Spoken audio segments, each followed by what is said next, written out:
وعنها قالت كان رسول الله صلى الله تعالى عليه وسلم إذا دخل العشر شد ميزره وأحيا ليله وأيقظ أهله. حضرت عائشہ رضی اللہ تعالی عنہا سے روایت ہے، فرماتی ہے کہ جب رمضان کا آخری عشرہ آتا تھا تو حضور اقدس صلی اللہ علیہ وسلم اپنے تہبند کو مضبوط باندھ لیتے تھے اور رات بھر عبادت کرتے تھے اور اپنے گھر والوں کو بھی عبادت کے لیے جگایا کرتے تھے۔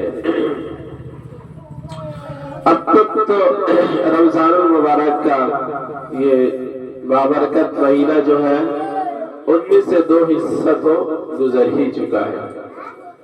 آخری حصہ جو ہوتا ہے اس کے اندر اللہ کے نبی سرکار دو عالم صلی اللہ علیہ وسلم کا اہتمام ہوتا تھا کہ عبادت جتنا زیادہ سے زیادہ ہو سکے وہ عبادت کیا کرتے تھے۔ اور انہیں اخیر عشرے کے اندر کیا ہوتا ہے، شب قدر بھی ہوتی ہے، جس کو آگے ذکر کیا جائے گا کہ شب قدر جو ہے اس کی فضیلت کیا ہے، پھر شب قدر کی جو دعائیں ہیں اس کے اندر کون کون سی دعاؤں کا زیادہ تر اہتمام کرنا چاہیے اس کو چند ذکر کر دیا جائے گا۔ تو یہاں جو بیان کیا گیا اس حدیث کے راوی جو ہے حضرت عائشہ صدیقہ رضی اللہ تعالی عنہا ہے، ٹھیک ہے نا؟ تو وہ فرماتی ہے کہ جب آخری عشرہ آتا رمضان کا تو اللہ کے نبی سرکار دو عالم صلی اللہ علیہ وسلم عبادت کا خاص اہتمام کرتے تھے، سمجھ رہے نا؟ وہ خاص اہتمام کیا کرتے تھے۔ دیکھیں سب کی تشریح کرتے ہوئے یہاں پہ بیان کریں گے، صاحب کتاب خود لکھ رہے ہیں۔ ایک حدیث میں ہے کہ محبوب رب العالمین رمضان کے آخری 10 دنوں کے اندر جتنی محنت سے عبادت کرتے تھے اس کے علاوہ دوسرے ایام میں اتنی محنت نہ کرتے تھے، سمجھ رہے نا؟ یعنی رمضان کے آخری 10 دنوں کے اندر جتنی وہ محنت کیا کرتے تھے اتنی محنت وہ کبھی بھی نہیں کرتے تھے۔ یعنی یہ کہہ لیجئے کہ جب رمضان مبارک آخری عشرہ شروع ہوتا تو اس کے اندر اللہ کے نبی سرکار دو عالم صلی اللہ علیہ وسلم اپنے تمام کاموں سے اپنی مشغولیت کو ہٹا کر اللہ رب العزت کی عبادت میں مشغول ہو جاتے تھے، سمجھ رہے؟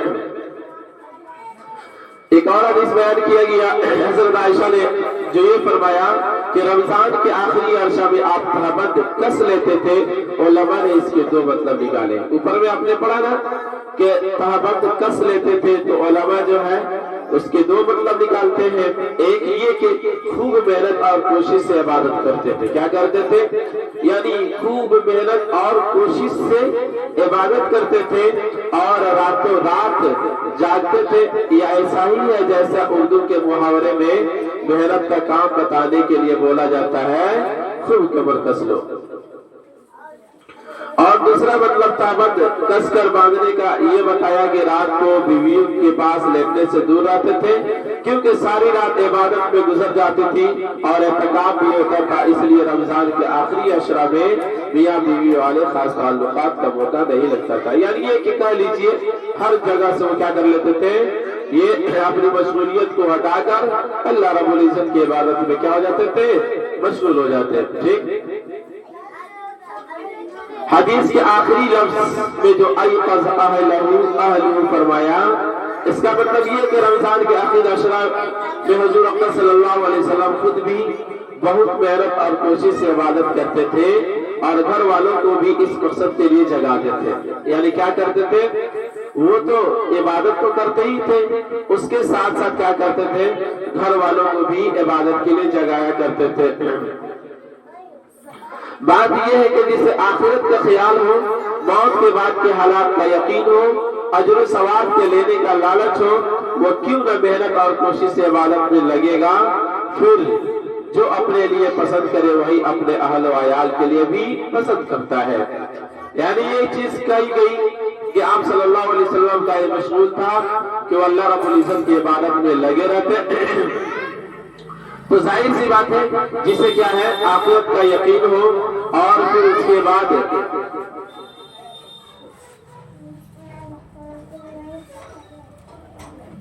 موت کے بعد کے حالات جو ہے کس طرح کے حالات ہوں گے اس کا یقین ہو تو وہ تو خود عبادت تو کرے گا ہی، اس کے ساتھ ساتھ اپنے گھر والوں کو بھی عبادت کرنے اوپر کیا کرے گا، حکم دے گا. سمجھ رہے نا؟ یعنی وہ خود بھی جگے گا اور اپنے گھر والوں کو بھی جگائے گا. حضور اقدس صلی اللہ علیہ وسلم عام راتوں میں نمازوں کے اندر اتنا قیام فرماتے تھے کہ قدم مبارک سوکھ جاتے تھے. جیسا کہ پیچھے بھی آپ کو پڑھایا گیا کہ جیسے کہ آپ نے جب نماز کے بحث آئے تھے تو اس کے اندر آپ پڑھے تھے، آپ صلی اللہ علیہ وسلم نماز کے اندر جب کھڑے ہوتے، نماز جب پڑھتے نفل کے اندر تو اتنی دیر قیام کرتے کہ ان کا پاؤں سوج جاتا تھا نا، ہے کہ نہیں؟ وہ عام دنوں کی بات ہے. پھر رمضان کے اندر اور خصوصاً آخر عشرہ میں تو اور زیادہ عبادت بڑھا دیتے تھے، کیونکہ یہ مہینہ اور خاص کر آخر عشرہ آخرت کی کمائی کا خاص موقع ہے. آپ صلی اللہ علیہ وسلم کی کوشش ہوتی تھی کہ گھر والے خود تو بہت زیادہ کہ گھر والے بھی عبادت میں لگے رہے، لہٰذا آخر عشرہ کی راتوں میں ان کو بھی جگاتے تھے. بہت سے لوگ خود تو بہت زیادہ عبادت کرتے ہیں لیکن بال بچوں کی طرف سے غافل رہتے ہیں. سمجھ رہے نا؟ وہ تو خوب عبادت کر رہے ہیں لیکن وہ کیا ہوتا ہے، ان کے گھر والے جو ہوتے ہیں بال بچے کی طرف سے وہ عبادت سے غافل رہتے ہیں. اسی کو کہا یہاں پہ وہ تو خود عبادت کرتے ہیں لیکن گھر والوں کی طرف سے وہ عبادت غافل رہتے ہیں. گھر کے لوگ فرض نماز بھی نہیں پڑھتے اگر بال بچوں کو ہمیشہ دین پر ڈالنے اور عبادت میں لگانے کی کوشش کی جاتی رہے اور ان کو ہمیشہ فرائض کا پابند رکھا جائے تو رمضان کے نفلوں کے لیے اٹھا لے اور شب قدر میں جگانے کی بھی ہمت ہوگی. سمجھ رہے نا؟ اب جیسے کہ مان لیجیے کوئی آدمی دن بھر پورے سالوں کے سال نماز تو پڑھا نہیں، فرض کی ادائیگی تو کی نہیں، نفل کی ادائیگی تو کی نہیں، سنت کی ادائیگی تو کی نہیں، لیکن کیا ہوا اب اس کو آپ پابند بنا لیجئے اس ماہ رمضان کے لیے تو ہوگا یوں کہ اور دنوں کے اندر تو وہ تو کیا نہیں، تو اس میں بھی بہت کمی ہوگا کہ پھر وہ کیا کر لے، وہ عبادت میں مشغول ہو جائے، کیونکہ اس کی عادت تو شروع سے یہی بنی ہوئی ہے نا. اسی کو صاحب کتاب نے بھی یہاں پہ لکھ رکھا ہے کہ باقی دنوں کے اندر وہ تو فرائض کی بھی پابند نہیں رہتے ہیں اور پھر ان دنوں کے اندر ان کو پابند بنانا یہ بڑی مشکل کام ہے اور یہ ان کے لیے بھی بڑا مشکل کام ہے. ٹھیک ہے نا؟ وہ تو خود عبادت کرتے ہیں لیکن ان کے گھر والے کیا کر رہے ہیں نہیں کر رہے اس کی کوئی فکر نہیں ہے. جی جب بال بچوں کا ذہن دینی نہیں بنایا تو ان کے سامنے شب بیداری کی بات کرتے ہوئے ڈرتے ہیں. اللہ تعالیٰ سب کو اپنی محبت عطا فرمائے اور عبادت کی لگن اور ذکر کے ذوق سے نوازے. یعنی یہ کہا گیا کہ بال بچوں کا ذہن جو ہے وہ دینی بنایا نہیں، جس کی وجہ سے پھر کیا ہوتا ہے شب بیداری کرنا ان کے لیے کیا ہوتا ہے یہ بہت مشکل ہو جاتا ہے. اب ظاہر سی بات ہے بچے دیندار ہوں گے، دین کے بارے میں پڑھیں گے، دین کی سمجھ ہوگی تبھی تو پھر اس کی قدر کریں گے. تو اس لیے یہ چیز بہت ضروری ہے کہ دینداری کو سمجھے اور دین کیا ہے، اسلام کیا ہے، پھر اس کے بعد اسلام کے احکام کیا ہے، ان چیزوں کو سمجھنا ہمارے لیے بہت ضروری ہے. جب ہم سمجھیں گے پھر ہماری ذمہ داری ہوتی ہے کہ ہم اپنے گھر والوں کو بھی کیا کریں، سمجھائیں. سمجھ رہے نا؟ ایسا نہیں کہ ہم ان کو یوں ہی بھٹکتے ہوئے چھوڑ دیں. اسی کو یہاں پہ کہا جب بال بچوں کا ذہن دینی نہیں بنایا تو ان کے سامنے شب بیداری کی بات کرتے ہوئے ڈرتے ہیں. اللہ تعالیٰ سب کو اپنی محبت عطا فرمائے اور عبادت کی لگن اور ذکر کے ذوق سے نوازے. چلیے اتنا ہی رکھ دیتے ہیں، پھر شب قدر کی دعا کرتے ہیں.